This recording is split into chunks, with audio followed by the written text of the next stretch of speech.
Hey guys, Dr. John Cycling Tips, back at it, helping the beginner cyclist get some skills. Today I'm going to take my son's mountain bike wheel and I'm going to make it tubeless. And so this will apply to any road bike, cross bike, mountain bike that you have. This has an inner tube. We're going to pull that out and then we're going to set it up like your car tire. So essentially there's no tube, there's just a tire. We're going to fill it up with air. We're also going to put in some sealant so that any little hole or crack, or if he hits a glass, gets a little puncture, it should seal up on its own. Why are we doing that? Well, it's easier on a kid's tire to show it, and we can make the wheel a little bit lighter and maybe prevent some punctures. So first thing we got to do is open this up, and we need to take out the tube. So you just let the air out, whichever tire you have. I'm going to grab a couple tire levers. That'll make it easier to pull this off. Let's see. Should have the tools with me. I like these thicker tire levers. These are great. Sometimes the thinner ones are a little bit harder to get the tire off. So once there's enough air, sometimes there's a washer. You want to peel that off. You can save that for later. I'm going to save this tube just in case we get a flat. It's always good to have a tube laying around. So take the tire off the rim.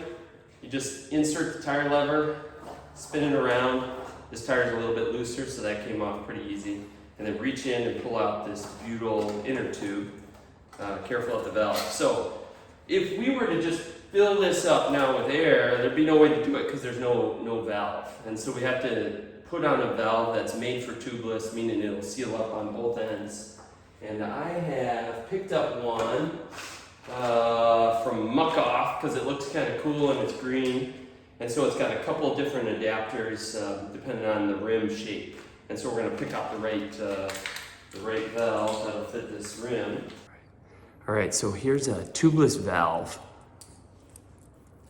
This is going to go inside your rim.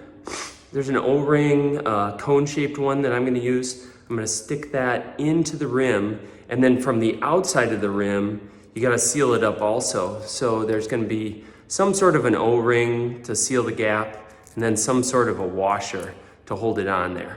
So this is going to be the rim. The inside's going to be here. The outside's going to be there. The air will easily flow into there, and then there's usually a cap just to put on the edge so people don't let the air out of your tires as easily. So we're going to go ahead and do that on my son's rim right now. And then it's actually easier. So as you can see, half of the tire is off. Half of it is still what we call seated on the rim. So it's pushed out as far as possible because of that tube being in there. It'll actually make it easier for me to seat the other side versus if I just had the rim separate, we'd have to get that bead on both sides. It takes a higher volume of air. So if you're pulling out a tube, leave one attached. Now, I already taped the inside of this rim. You can't have any holes where the spokes are.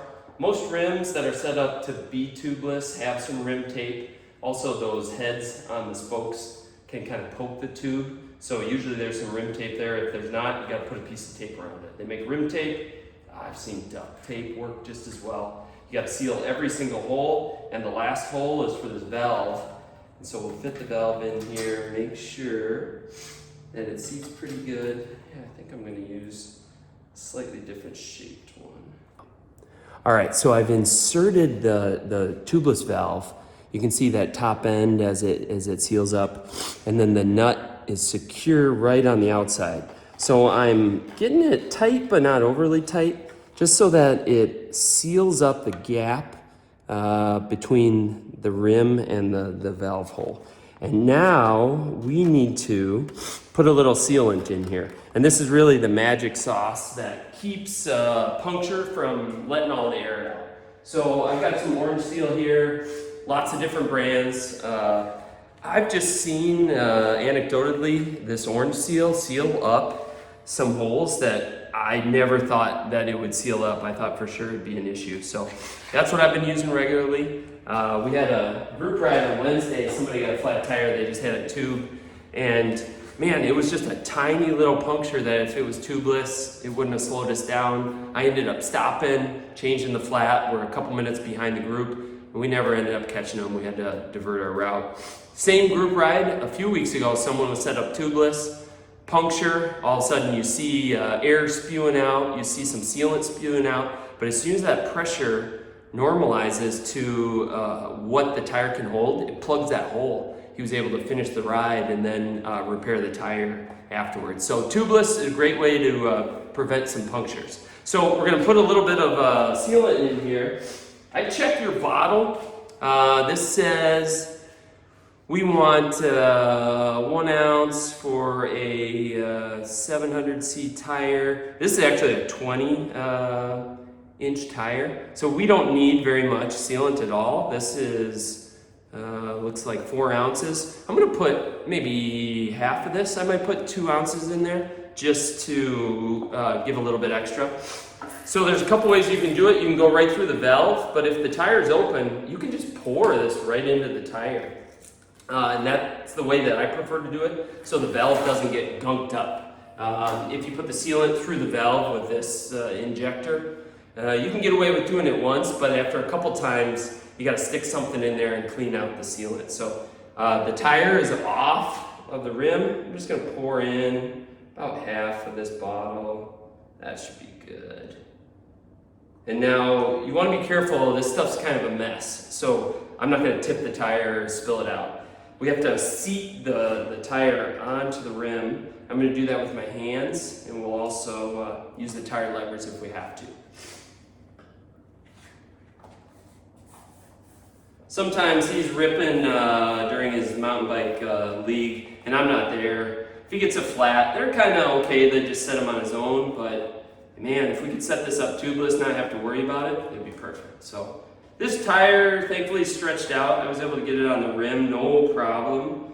But the issue is, it's not seated, meaning the tire, the bead along the edge of the tire needs to get pushed out to the edge so no air leaks out. So we have to get a high volume of air into the tire quickly. We need an air compressor, or for this smaller tire, I'm actually going to use this little tank. I put about 160 PSI into this tank, so it's essentially a big CO2 cartridge, but it's just air. So we're gonna hope that it seats, otherwise we're gonna have to try it again. So you loosen up the valve, just like you're pumping up your tires. I'm gonna seal this one on pretty good.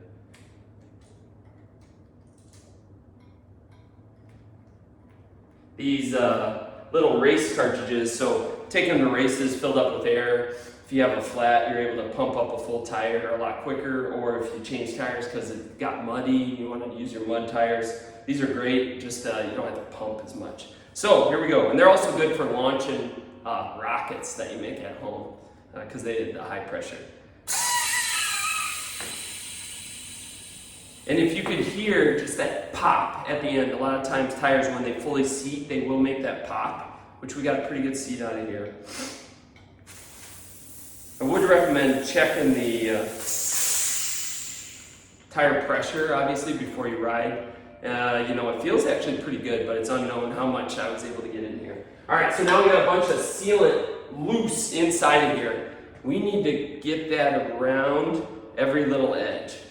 And so I kind of do a little shake, and you can hear the liquid flowing around in there. You want to do both sides. And then I just like spinning it.